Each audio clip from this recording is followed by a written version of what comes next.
Hello friends, हमने previous video में classical theory का इंट्रोडक्शन और उसके अजम्पशंस के बारे में पढ़ा था। आज हम क्लासिकल थ्योरीज के जो 3 पिलर्स हैं उसमें से first says law of market के बारे में पढ़ेंगे। अगर आपने मेरी प्रीवियस वीडियो नहीं देखी है तो उसका लिंक मैंने डिस्क्रिप्शन बॉक्स में दे रखा है, आप वहां से चेकआउट कर सकते हैं। Says law of market is the core of the classical theory of employment.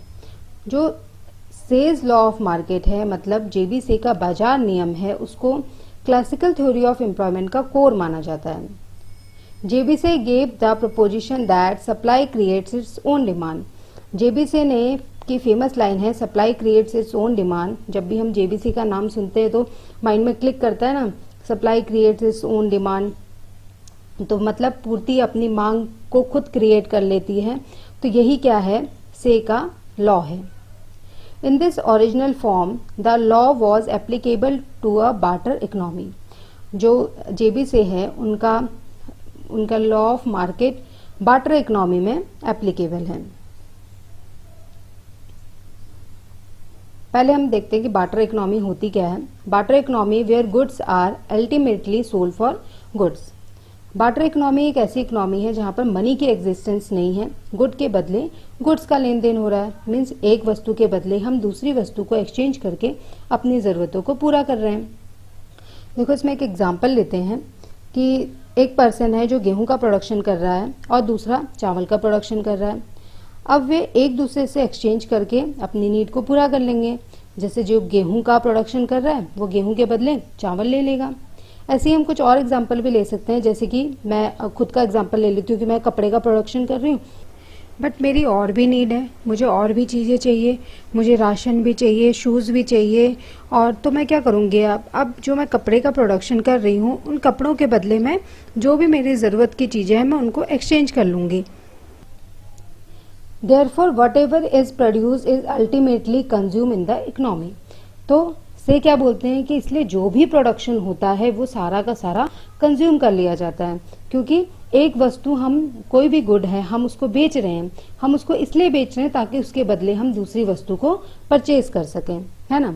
तो अब देखो, सप्लाई चाहे किसी भी चीज की हो रही हो, आटे की, गेहूं की, चावल की या फिर कपड़े की, किसी की भी सप्लाई हो रही हो, वो अपनी डिमांड खुद ही क्रिएट कर लेती है। Says argues that since work is unpleasant, no person will work to make a product unless he wants to exchange it for some other product which he desire.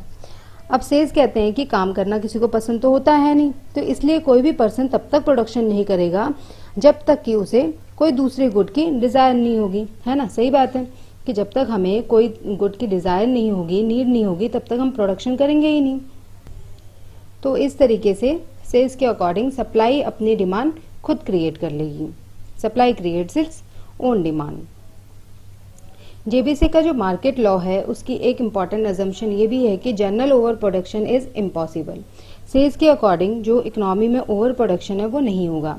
अब सेल्स का मानना है कि कोई भी पर्सन है वो इसलिए प्रोडक्शन करता है ताकि वो दूसरी वस्तु के साथ उसको एक्सचेंज कर सके, है ना।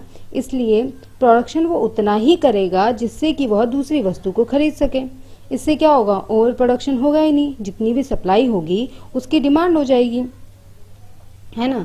अब पर्टिकुलर गुड में be over produce because the producer incorrectly estimates the quantity of the product which others want.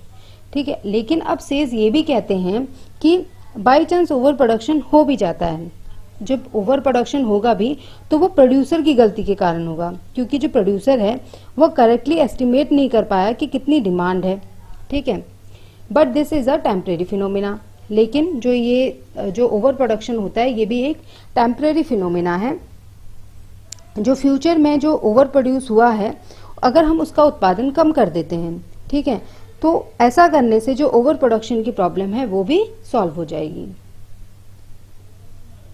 Thus, supply creates its own demand and there cannot be general overproduction and hence general unemployment.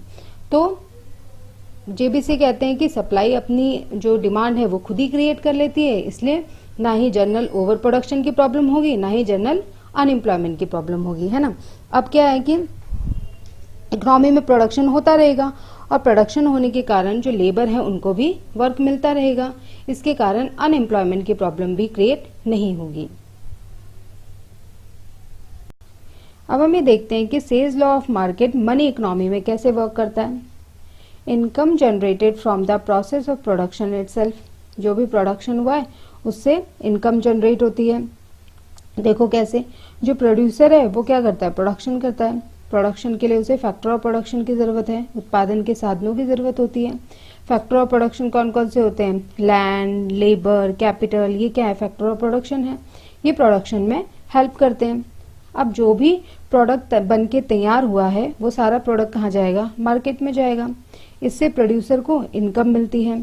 अब जो भी production हुआ है उसे बेचा जाता है ना मार्केट में, तो इससे क्या हो जाता है, जो प्रोड्यूसर होता है उसे पैसे मिलेंगे। अब प्रोड्यूसर फैक्टर ऑफ प्रोडक्शन को पेमेंट देगा। जो लैंड है उसे क्या मिलेगा, रेंट मिलेगा। लेबर को वेजेस मिलेंगे और कैपिटल को क्या मिलेगा, इंटरेस्ट मिलेगा। All income earned by the factory owners is automatically spent in buying commodities which they help to produce. अब जो फैक्ट्री ऑफ ओनर थे उनको जो भी इनकम मिली, जो भी उनको पैसे मिले, अब उनको वो क्या करेंगे, खर्च करेंगे, है ना। तो जो भी उन्होंने प्रोडक्शन किया है उसकी कमोडिटी का वो बाय करेंगे। तो इससे क्या हुआ, जो भी मार्केट में सप्लाई हुई उसकी डिमांड खुद ही क्रिएट हो गई। In this way supply creates its own demand. तो सेल्स law of market money economy में भी अप्लाई होता है। देखो हम इसको ऐसे भी समझ सकते हैं, कोई भी फर्म है वो प्रोडक्शन करती है। अब प्रोडक्शन हो रहा है किस चीज़ का, गुड्स प्रोड्यूस्ड हो रहे हैं, ठीक है। तो जब गुड प्रोड्यूस हो रहे हैं तो जो लेबर है उनको वेजेस मिल रही है, इनकम मिल रही है उन्हें। अब ये इनकम कहाँ जा रही है, हाउस होल्ड के पास जा रही है। और हाउस होल्ड इस इनकम का यूज़ कैसे करेंगे, कंजम्पशन पे करेंगे।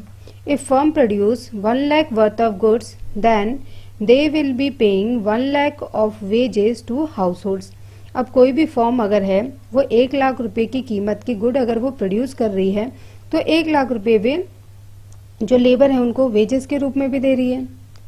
In turn the house holds can buy 1 lakh worth of good produce by firm. अब यह इनकम कहाँ जाएगी, हाउस होल्ड्स के पास जाएगी। अब इस इनकम का यूज वो जो भी गुड प्रोड्यूस हुई है उसको परचेस करने में करेंगे।